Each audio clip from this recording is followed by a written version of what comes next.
welcome to the afternoon constitutional. This time for sure.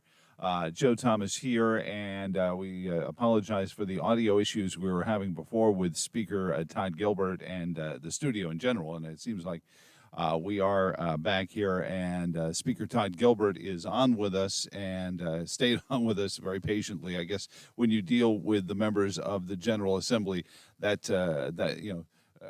filibustering is something that happens. So, Speaker Gilbert, I appreciate it. So, again, I wanted to set the scene for this. Up till now, the budget conferees have not been able to come to a deal on the budget, right? Yeah, that's right. I think they spent a lot of time working on it behind closed doors to try to get to some sort of basic agreement, and it seems like that's been in place for a little while, and then that kind of fell apart here in the last few days. So, finger pointing aside, then, the issue is, as I understand it, the use of the surpluses created by the tax cuts that we did the last time, correct? Is that where we are? Well, I think that's the starting point. But look, it is about a $3.6 billion surplus that we're talking about. And of course, the governor and Republicans think if we have that much surplus, that certainly we're overtaxing the citizens, and we should return a great portion of that to the extent that we can to the people. I mean, we're taking too much of their money in tax revenue, so it should go back to them. The other side, that they always kind of start with the proposition that that's the government's money now, and they're more than happy to spend it. I think what we did, we have a 2-year budget in Virginia, so it's not like there's a budget that's not going to happen, that the government's going to shut down. None of that's going to happen.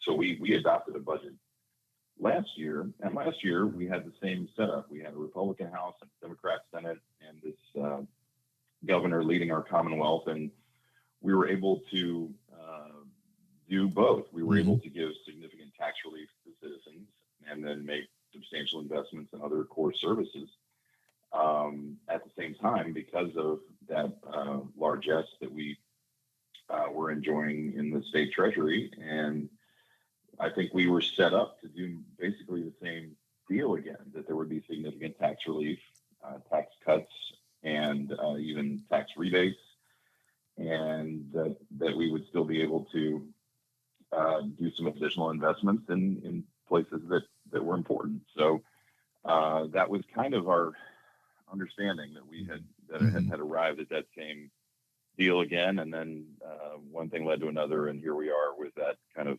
falling apart. Well, so let me ask you this then. The next step is, as I understand it, maybe July 11th, the governor calls for a special session? Well, that is one of the possibilities. Okay. I thought it was the only one left.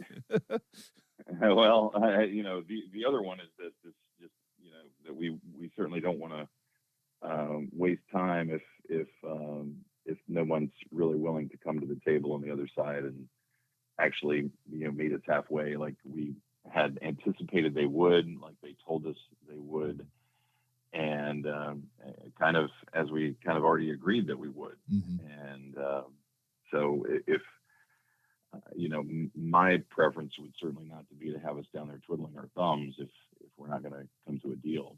I see.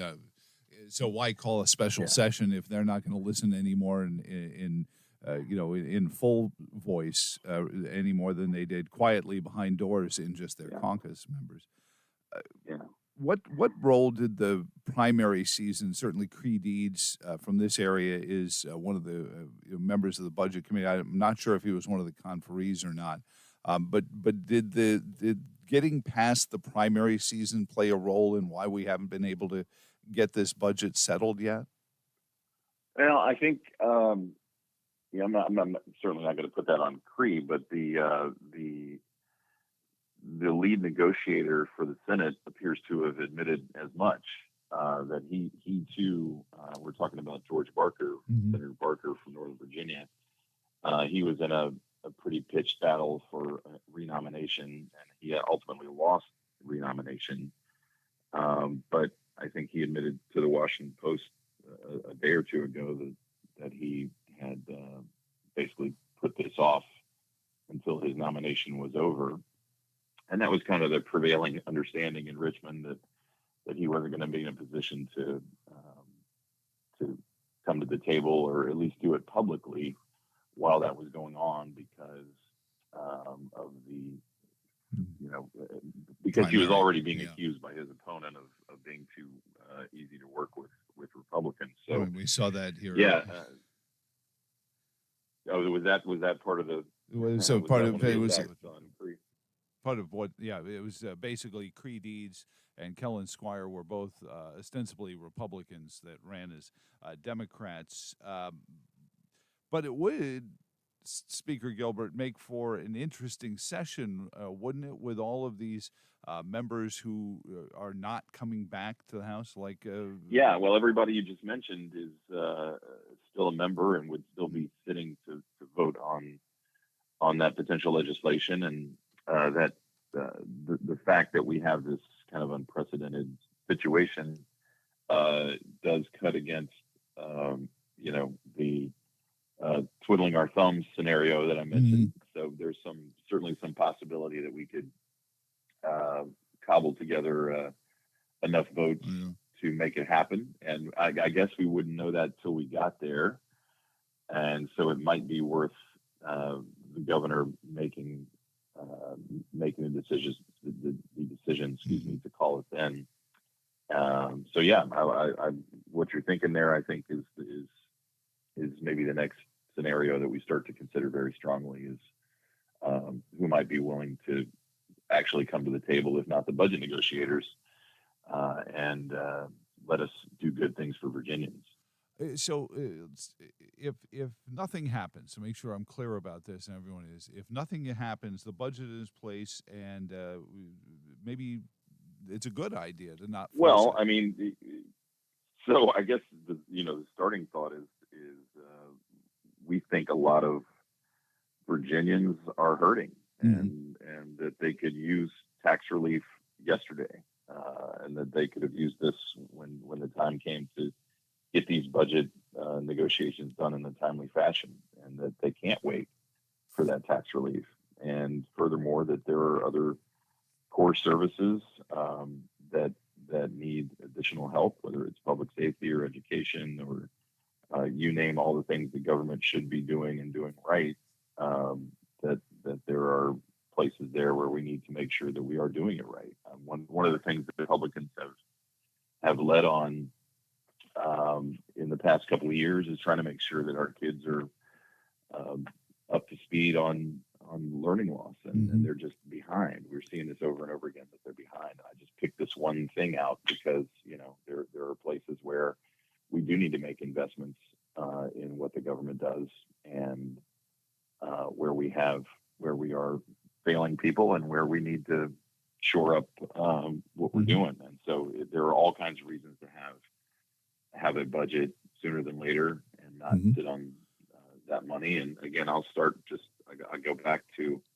the people are hurting thing. That is not just a narrative that we throw out there. We hear over and over again from the people we represent about how hard it is to make ends meet right now, and they could use a few extra dollars in their pockets right now, and certainly could afford, would be better served if the tax money sitting in the state treasury right now was in their pockets, Amen, so that they could use it for their family. Yeah, I mean, we see that in Charlottesville here, utility rates going up 7%. So what, Speaker Gilbert, is the timeline on whatever is going to happen? Yeah, again, because we have a 2-year budget in place, we could really make these changes to the budget at any time. It just would have served, I think, everybody to have it done in a manner that we're accustomed to, especially with our localities that kind of look to us to say what changes should we be making to our local budgets, our county budget, et cetera. That would have been, that should have been done by now. So I don't know that they're in any worse position if it happens after July 1st, but certainly we could do this in July and do it quickly and have it actually land on target to help people in a meaningful way. So I think we're looking to the governor right now to decide, if there is any deal to be had here, and we're going to work with him and anybody in the Senate that you just mentioned that might be willing to vote with us, just to get this deal done. We're not asking people to vote on the other side to vote like Republicans necessarily. We're just asking them to honor the deal where both sides got something, and that was where we landed, and that's where we appear to be. It appears that that's gone off track now, and not because of us. We are ready to honor the deal. Well, and maybe doing it on the floor with the cameras rolling might bring people, certainly, as you said, that being in the closed door conference room has left some people, behaving oddly. And maybe doing it on the floor in full view of the Commonwealth might be a way to get them to at least be straight up with us. Fair point. Yeah. So thank you, Speaker Gilbert. I appreciate it. It will be interesting with so many members if they call it not coming back. But I appreciate your time, and we'll talk to you again very soon. That's right. Hey, thank you so much. We'll talk again soon. And thank you for tuning in for this special budget busting. Yes, we're working on guests for the Supreme Court ruling on race-based admissions in schools. We have several folks, including several of the folks who were the plaintiffs in the case. But right now they're poring over the decision because I don't think they've popped the Trump blanc de blanc just yet on it. But decisions coming down from the Supreme Court that we will delve into tomorrow on this program. So stay tuned for that. I appreciate it. Sorry about the issues with the audio, but until tomorrow, so long, and thanks for all the fish.